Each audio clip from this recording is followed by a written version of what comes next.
Introduction to Concrete Crack Injection for Repairing Cracked Poured Walls. To begin, we'll take a look at some typical cracks in concrete walls and how the repair process works. Cracks commonly occur in most all poured foundation walls, both textured and non-textured. These cracks may be defined as structural or non-structural and dry or wet and leaking. For all these conditions, the crack injection repair process is the same, whether you're injecting epoxy or an urethane foam. The injection process is fairly simple, but to make sure a wall is repaired correctly and will last, each step in the injection repair process must be followed and completed. Here's how the injection works. Surface ports are bonded 6 to 10 inches apart along the crack of the wall that is being repaired, and the crack is sealed with surface seal. The product, either epoxy or urethane foam, is then injected through the attached surface ports, starting at the lowest port. As the product is injected into the surface port, it flows through the crack to the outside of the wall, filling the crack. When the product comes in contact with the soil, it is forced up the crack, the path of least resistance, to the next surface port, as seen here. As injection continues, the product will fill any voids behind the crack and finally drip from the open port above the port being injected, indicating sufficient filling to that point.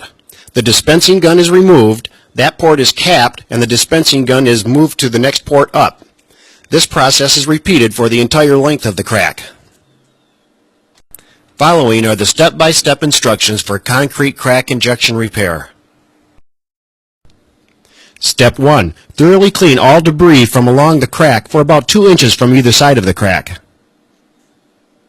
This may be paint, plaster, or any coating that may have been applied to the wall. Dust off the crack using a soft brush or vacuum to make certain there is no loose debris remaining.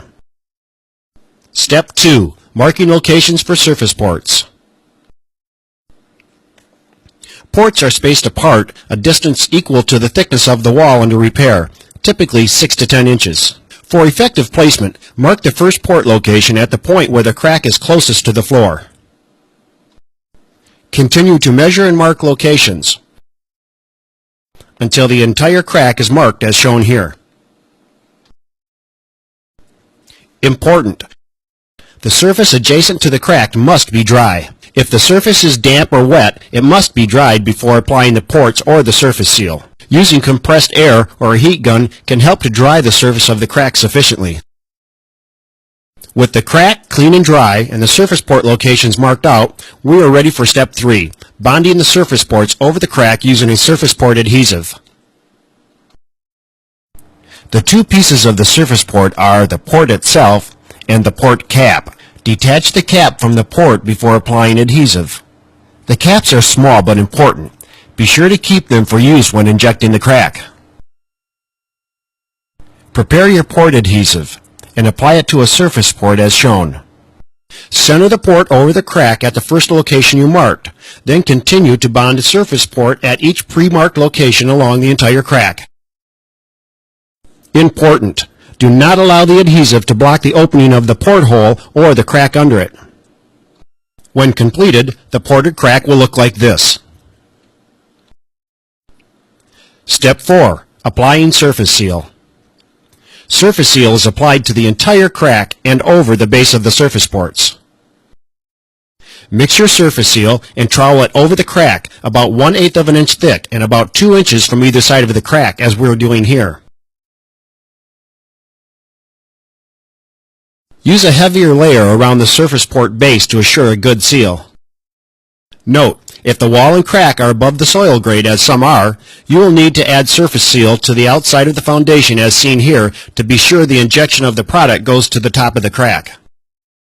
Let the surface seal cure as needed, at least until fingernail hard. Here's a tip. Before the surface seal cures, lightly stick a port cap near each port for convenient availability during the injection process. To be sure your surface seal has no pinhole leaks and that the crack is not blocked between the ports, use a plastic squeeze bottle of water and squirt the water into the top port. The water should trickle down the crack to the ports below, showing the crack is open and there are no pinhole leaks in the surface seal. The crack is now ready to inject your product. epoxy or urethane foam. Step 5. Injecting the crack. During this step, we'll inject the crack as seen in the illustration. With the cartridge of either epoxy or polyurethane foam loaded into your dispensing gun and with the static mixer attached, dispense a small amount to purge the air out of the mixing nozzle. Starting from the bottom port, begin injecting the product. The key to the best repair is slow, consistent, low injection pressure. When using a spring-loaded dispensing gun as we are, let the spring do the work. Compress the spring with the trigger and inject until the spring is completely decompressed. Then, pull the trigger again, compressing the spring and injecting product. Continue this injection until you see your product coming from the next port above. The time it takes for your product to fill to the next port can be 1 to several minutes. Remember, slow, consistent injection pressure. Continue this process for the entire crack. When injecting the last port, you'll know you are done when you see your product spilling over the top of the wall. Cure times vary widely for different injection materials, from about 2 hours for urethane foam to 24 hours for epoxy. After the product has cured, you can remove the surface seal and the injection ports with a putty knife or just use a hammer to knock off the ports. This 5-step crack repair process is the same for all injection products and will result in the best quality repair job.